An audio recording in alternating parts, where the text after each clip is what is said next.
आवाज सुनता हर किसी की, ना ही भूला कोई वो। सबसे पहले याद उसकी, फिर सभी दुनिया की हो। नमस्कार, जय हिंद, जय भारत दोस्तों। स्वागत है आप सबका एक बार फिर से आपके अपने चैनल स्काई स्पीक्स पर। तो दोस्तों, आज हम बात करने वाले हैं धनु राशि के लिए दिसंबर 2022 यानी साल का ये आखिरी महीना आपके लिए कैसा रहेगा।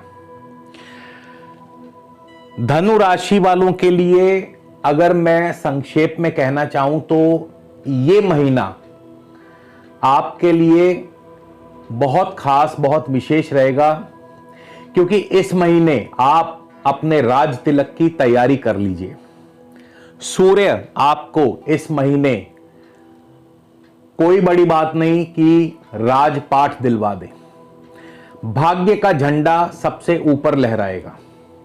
और ऐसा क्यों होगा, आज इस पर पूरी विस्तार से और पूरे तर्क के साथ हम विश्लेषण करेंगे। तो कहीं भी जाइएगा मत दोस्तों, वीडियो बहुत ही दिलचस्प होने वाला है। वीडियो को शुरू से लेकर अंत तक जरूर देखिएगा। और यदि आपने अब तक हमारे चैनल को सब्सक्राइब नहीं किया तो कृपया हमारे चैनल को सब्सक्राइब कर लीजिए, ताकि जब भी कोई नया वीडियो हम अपलोड करें तो आप तक पहुंचे सबसे पहले। और यदि आप मुझसे किसी भी प्रकार का निजी ज्योतिषीय परामर्श लेना चाहते हैं तो स्क्रीन पर या वीडियो के डिस्क्रिप्शन में आपको मेरी कांटेक्ट डिटेल्स मिल जाएंगी। आप मुझसे ऑफिस टाइमिंग्स में संपर्क कर सकते हैं, मगर शुल्क लागू रहेंगे। तो चलिए सबसे पहले जानते हैं ग्रहों की चाल, धनु राशि। और आज का ये गोचर केवल और केवल धनु राशि वालों के लिए है, अर्थात जन्म समय जिनका चंद्रमा धनु राशि में था उनके लिए है। मैं भारतीय ज्योतिष के मुताबिक मून साइन की बात कर रहा हूं, चंद्र राशि की बात कर रहा हूं। तो कृपया इसे सन साइन से मत देखिएगा, जो बहुत लोग गलती करते हैं। तो गोचर में 3 दिसंबर को बुध और 5 दिसंबर को शुक्र आपकी धनु राशि में आने वाले हैं। और सूर्य भी 16 दिसंबर को धनु राशि में प्रवेश कर जाएंगे। शनि आपके द्वितीय भाव में है, मकर राशि यानी धन स्थान में है, अपनी राशि में है। बृहस्पति आपके मीन राशि चौथे भाव में है, बृहस्पति भी स्वराशि में है। राहु पंचम स्थान में है, मेष राशि में है। मंगल आपके छठे भाव वृषभ राशि, केतु आपके 11वें भाव में है, तुला राशि में। और सूर्य जो है आपके इस महीने के आरंभ में 12वें स्थान में होंगे, वृश्चिक राशि में। लेकिन 16 दिसंबर को सूर्य प्रथम भाव धनु राशि में प्रवेश कर जाएंगे। तो शुरुआत सबसे पहले सूर्य से करेंगे, क्योंकि जैसा मैंने बताया कि सूर्य आपको राजपाठ दिला सकते हैं। सूर्य सरकार माने गए हैं, ग्रहों में सूर्य को राजा माना गया है।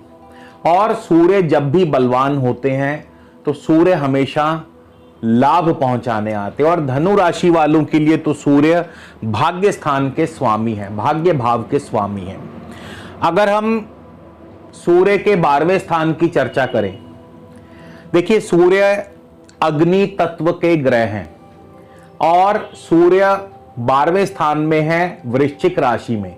वृश्चिक राशि जल तत्व राशि है। अब सूर्य वृश्चिक राशि में है, जल तत्व राशि में है। यहां पे सूर्य को कोई क्षति नहीं पहुंचेगी, क्षति पहुंचेगी वृश्चिक राशि यानी 12वें भाव को। अब 12वां भाव किसका है? खर्च का। तो आपके खर्चों को सूर्य यहां पे कम करेंगे। 12वां भाव है हानि का, सूर्य हानि को कम करेंगे। 12वां भाव है आपके विदेशी व्यापार का, विदेशी संबंधों का, विदेशी यात्राओं का। तो यहां भी सूर्य, क्योंकि अगर खर्च कम करेंगे, अगर आपके द्वादश भाव से संबंधी फलों में कमी करेंगे तो विदेशी व्यापार, विदेशी संबंधों में भी दिक्कत पैदा करेंगे। तो सूर्य जब 12वें भाव में आते हैं, और क्योंकि सूर्य जल तत्व राशि में है, तो यहां पे सूर्य बहुत अधिक शुभ फल नहीं दे पाते हैं। हाँ, सूर्य के 12वें भाव में आने से स्वास्थ्य थोड़ा सा कमजोर रहता है। स्वास्थ्य कमजोर रहता है, स्वास्थ्य का ध्यान रखना होगा, सर्जरी आदि के योग बन सकते हैं। और इसके अलावा जैसा कि मैंने बताया, सूर्य अग्नि तत्व है, जल तत्व राशि में है, तो 12वें भाव की प्रॉपर्टीज को नष्ट करते हैं, कम कर देते हैं। और 12वां भाव खर्चों का है, तो खर्चों में बहुत कमी देखने को मिलेगी, यानी खर्चों पे अंकुश लगा देंगे। 16 दिसंबर को सूर्य आने वाले हैं प्रथम भाव में, और लेकिन उससे पहले बुध और शुक्र भी यहां पर पहले से मौजूद होंगे। तो बुध और शुक्र, बुध जो है 3 दिसंबर को ही प्रथम भाव में आ जाएंगे। बुध प्रथम भाव में बहुत ही ज्यादा शुभ फल प्रदान करते हैं। बुध के आने से आपका व्यक्तित्व जो है बहुत ज्यादा प्रभावी हो जाता है। आपका जो इंपैक्ट है वो सामने वाले पर बहुत जबरदस्त इंपैक्ट पड़ता है, यानी आपकी बात को लोगों द्वारा सुना जाता है, माना जाता है, इसीलिए बहुत ज्यादा प्रभावी व्यक्तित्व। आपकी ऑरा बहुत बढ़ जाती है, आपके अंदर उर्वरक विचार, बहुत ज्यादा हाई थॉट्स, और ये थॉट्स आगे चल करके आपको बहुत ही शुभ फल प्रदान करती हैं। आपकी वाणी का प्रभाव इतना होता है कि लोग आपकी एक बात पर ही आपके पीछे चल पड़ते हैं।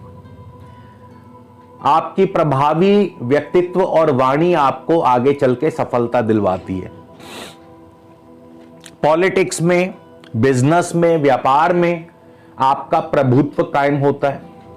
इसके अलावा आपके जो मैरिटल स्टेटस है, क्योंकि बुध की यहां से सप्तम भाव पर दृष्टि है अपनी राशि पर, तो दांपत्य जीवन भी सुखमय रहता है। बुध यहां पर आपको धन भी दिलाते हैं, क्योंकि बुध और शुक्र का योग लक्ष्मी योग कहलाता है। तो बुध यहां पर आपके धन की वृद्धि भी करते हैं, और शुक्र भी कुछ कम नहीं, शुक्र भी बहुत। देखिए, बुध जो है पृथ्वी तत्व के स्वामी है, और धनु राशि अग्नि तत्व, अग्नि और पृथ्वी, मिट्टी जब अग्नि में जाती है तो तप करके कठोर हो जाती है, पक्की हो जाती है। तो यहां पे बुध जो हैं ये पक्के हो जाते हैं, जो कह दिया उस पे अडिग हो जाते हैं। यहां पे बुध का स्वभाव थोड़ा सा बदल जाता है राशि के अनुसार। शुक्र जल तत्व के स्वामी हैं, यहां पे शुक्र उतने शुभ नहीं फल दे पाते, क्योंकि शुक्र जलीय ग्रह, जल तत्व के स्वामी है और अग्नि राशि में है। तो यहां पे शुक्र थोड़ा सा कमजोर पड़ जाते हैं। शुक्र क्योंकि सॉफ्ट स्पोकन है, ऐश्वर्य के स्वामी है, लेकिन क्योंकि जल तत्व के स्वामी है और अग्नि राशि में है, तो आपके अंदर कामुक प्रवृत्ति को पैदा करते हैं। विलासिता, लग्जरी, भोग और ऐश्वर्य की तरफ आपका ध्यान जो है वो आकर्षित होता है। क्यों? क्योंकि आपको शुक्र यहां पे इतनी लग्जरी दे देते हैं, इतना धन दे देते हैं कि आपका अपने आप ही मन जो है भोग और ऐश्वर्य की तरफ चला जाता है। तो यहां पे शुक्र के प्रभाव से आपको एक्स्ट्रा मैरिटल अफेयर से बचना होगा। और शुक्र यहां पे, क्योंकि स्वयं यहां पे शुक्र जल तत्व के स्वामी अग्नि राशि में थोड़ा पीड़ित हो जाते हैं, तो यहां पे शुक्र आपको स्वास्थ्य संबंधी दिक्कतें भी देते हैं, खास करके सेक्स आदि से संबंधी रोग दे सकते हैं, या आपके प्राइवेट पार्ट संबंधी रोग आपको दे सकते हैं। 16 दिसंबर को सूर्य आने वाले हैं आपके प्रथम भाव में, धनु राशि में। और अब यहां पे सूर्य के आने से क्या होगा? सूर्य स्वयं अग्नि तत्व के ग्रह और धनु राशि भी अग्नि तत्व, यानी अग्नि और अग्नि का मिलन होगा। और अग्नि जब मिलते हैं तो अग्नि और भड़कती है, यानी आपकी ऑरा और बढ़ेगी, आपका वर्चस्व और फैलेगा।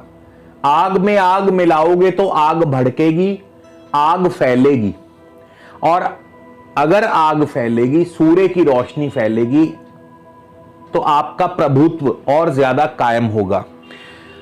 आपका स्वास्थ्य अच्छा होगा, भाग्य आपके साथ रहेगा, क्योंकि सूर्य भाग्य भाव के स्वामी है, तो भाग्य आपका साथ देगा। पिता पक्ष की तरफ से शुभ समाचार मिलेंगे। विद्या में, पढ़ाई में आपकी बहुत ज्यादा प्रदर्शन बहुत बढ़िया होगा। जो विद्यार्थी जन है उनके लिए तो पढ़ाई में आपका सर्वश्रेष्ठ प्रदर्शन होगा। इसके अलावा उच्च सरकारी अफसरों से मेल मिलाप बढ़ेगा, उनकी तरफ से आपके सुख सहयोग बना रहेगा, यानी उच्च सरकारी अफसर भी आपके पूरी फेवर में रहेंगे। और यदि स्वयं आप सरकारी अफसर हैं तो फिर कोई बड़ी बात नहीं है कि आपके सीनियर्स आपसे प्रसन्न रहें या आपको आपके कार्यों की सराहना हो, आपके कार्यों की प्रशंसा हो और इसके लिए आपको प्रशंसा पत्र भी मिल जाए, यानी आपका ओहदा और ऊंचा हो जाए। इसके अलावा धार्मिक कार्यों में, दान पुण्य जैसे कार्यों में आप बढ़ चढ़ करके हिस्सा लेंगे, क्योंकि सूर्य धर्म भाव के स्वामी भाग्य भाव भी है, धर्म भाव भी है। नवम भाव को धर्म और भाग्य दोनों कहा जाता है।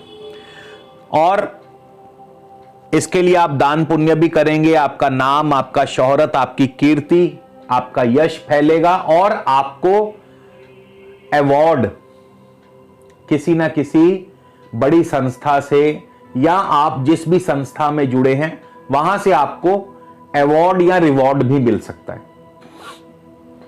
इसीलिए मैंने कहा था कि सूर्य आपको राज तिलक भी करवा सकते हैं, राजपाठ भी दिलवा सकते हैं और भाग्य का झंडा सबसे ऊंचा लहराएगा, क्योंकि सूर्य का 16 दिसंबर के बाद से जो गोचर है वो आपके लिए बहुत ही शुभ रहने वाला है।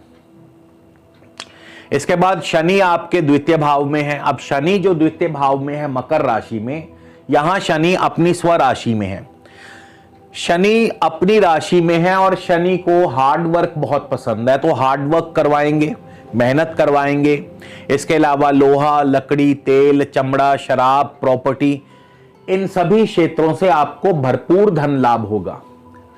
लॉन्ग टर्म इन्वेस्टमेंट्स या लॉन्ग टर्म प्लानिंग्स, लंबी योजनाएं आपको बहुत फायदा देने वाली हैं। और यकीन मानिए यदि आप धनु राशि के जातक हैं और शनि जो है अभी यहां पे फिर इसके बाद कुंभ राशि में जाने वाले हैं, तो आपके लिए शनि और गुरु दोनों को शुभ करने के लिए आप पीतांबरी नीलम जरूर धारण कीजिए, क्योंकि शनि अभी अगले 2.5 वर्षों तक कुंभ राशि में रहेंगे, पराक्रम भाव में। और यहां से शनि की दृष्टि जो होगी वो भाग्य स्थान पर भी रहेगी। तो शनि तृतीय भाव में होंगे। शनि आपके धन भाव के स्वामी हैं और वैसे भी शनि जो हैं धनु राशि वालों के लिए अशुभ नहीं है, बुरा फल नहीं देते। और गुरु और शनि का जो कंबाइन रत्न है वो है पीतांबरी, तो आप पीतांबरी धारण कर सकते हैं। और पीतांबरी रत्न प्राप्त करने के लिए आप मुझे पर्सनली मेरे नंबर पर संपर्क कर सकते हैं। बृहस्पति की बात करें तो बृहस्पति आपके चौथे भाव में है और बृहस्पति अपनी राशि में है। वायु तत्व के कारक बृहस्पति इस समय मीन राशि अपनी राशि में है और जल तत्व में है। और बृहस्पति यहां पे क्या फल देंगे? बृहस्पति बहुत ही ज्यादा शुभ फल, पढ़ाई में, शिक्षा में बृहस्पति भी आपको सबसे आगे रखेंगे यदि आप विद्यार्थी हैं। इसके अलावा आपके मेहनत, आपकी एफर्ट्स जो हैं उनका भरपूर फ्रूट, फल आपको मिलेगा। जमीन जायदाद संबंधी कार्यों में सफलता, नई भूमि, नए भवन, सुख की प्राप्ति, लग्जरी, क्योंकि ये सुख स्थान है तो सुख स्थान में लग्जरी चीजों की प्राप्ति, नए वाहन, सुख की प्राप्ति। और यहां से बृहस्पति की दृष्टि होगी अष्टम स्थान पर। अब देखिए बृहस्पति की अष्टम भाव पर दृष्टि और बृहस्पति अपनी उच्च राशि को देख रहे हैं, निसंदेह आयु की वृद्धि करते हैं, लेकिन बृहस्पति का अष्टम भाव को देखना यानी आ बैल मुझे मार, तो जरा इस प्रकार की नेचर से बचिएगा, क्योंकि बृहस्पति अष्टम भाव और अष्टम भाव है विपत्ति और बाधाओं का। तो स्वयं की मोल ली गई बाधाएं आपको परेशान कर सकती हैं। आ बैल मुझे मार वाली सिचुएशन। दशम भाव पर बृहस्पति की दृष्टि होगी, नौकरी कारोबार में तरक्की, प्रमोशन, कारोबार बहुत अच्छे से चलता है। और 12वें स्थान पर बृहस्पति की दृष्टि, जब सूर्य यहां से निकल जाएंगे 12वें स्थान से, तो बृहस्पति एकदम से यकायक खर्चों को बढ़ा देंगे। और मंगल आपके, उससे पहले राहु की बात कर ले, राहु आपके पंचम भाव में है। अब मंगल की राशि में राहु बैठे हैं पंचम भाव में। तो वैसे तो राहु छाया ग्रह है, बहुत कुछ डिपेंड करता है, राहु का जो फल है वो आपकी कुंडली में मंगल की पोजीशन कैसी है उस पर डिपेंड करता है, लेकिन फिर भी राहु पंचम भाव में है, अग्नि तत्व राशि में है राहु। तो यहां पे राहु का धुआं संतान सुख में बाधा पैदा करता है, यानी राहु संतान सुख में बाधा पैदा करते हैं। गर्भवती महिलाओं को बहुत ज्यादा ध्यान रखना होगा। इसके अलावा राहु पंचम भाव में आपकी लव लाइफ में भी बिगाड़ पैदा कर सकते हैं, लव लाइफ में भी दिक्कतें पैदा कर सकते हैं। और कहीं कहीं राहु जो है आपको यहां पे गूढ़ विद्या, यानी जो ऑकल्ट साइंस है उसकी तरफ आकर्षित करते हैं। मंगल आपके छठे भाव में चल रहे हैं, वृषभ राशि में, मंगल वक्री भी हैं। अग्नि तत्व ग्रह मंगल पृथ्वी तत्व राशि में है। अग्नि और पृथ्वी का जब मेल होता है तो इसमें पृथ्वी जो है वो टिक जाती है एक जगह, मजबूत हो जाती है पृथ्वी। मंगल यहां पे आपको फिर भी छठे भाव में अगर मंगल बैठे हो तो आपका पराक्रम, आपको करेज बहुत देते हैं, आपके अंदर जोश बहुत भरते हैं, शत्रुओं पर भी विजय प्राप्त करवाते हैं। लेकिन मंगल यहां पे चोट और दुर्घटना के भी कारक है। अब मंगल की यहां से नवम भाव पर दृष्टि होगी, नवम भाव पर दृष्टि भाग्य की वृद्धि करते हैं, द्वादश भाव पर दृष्टि खर्चों को बढ़ाते हैं, लेकिन साथ ही साथ सेहत पर प्रतिकूल प्रभाव, यानी सूर्य के यहां से निकलने के बाद 16 दिसंबर के बाद खर्च और स्वास्थ्य दोनों पर प्रतिकूल। और मंगल की यहां पर धनु राशि पर भी दृष्टि रहेगी, तो क्रोध से बच के रहिएगा, गुस्से पर कंट्रोल रखिएगा। यानी यहां भी आपको मंगल की दृष्टि की वजह से अपने गुस्से पर काबू रखना होगा। केतु आपके इनकम हाउस में बैठे हैं और केतु शनि से दृष्ट हैं, शनि की उच्च दृष्टि है केतु पर। तो केतु आपको आमदनी में वृद्धि करते हैं। और किन मार्गों से? केतु आपको, क्योंकि शुक्र की राशि में है, तो आर्ट्स, कला, साहित्य, कल्चर, और शनि की दृष्टि है तो जमीन जायदाद, लोहा, लकड़ी, तेल, चमड़ा, इन क्षेत्रों से आपको केतु के माध्यम से धन लाभ होता है। तो धनु राशि वालों के लिए कुछ इस प्रकार से दिसंबर का महीना रहने वाला है। और धनु राशि वालों को भाग्य वृद्धि के लिए, धन की वृद्धि के लिए, सर्वपक्षीय विकास के लिए पीतांबरी नीलम अवश्य धारण करना चाहिए। तो इसी के साथ दोस्तों आपसे विदा लेता हूं, अगले वीडियो में फिर मिलेंगे। तब तक के लिए नमस्कार, जय हिंद, जय भारत।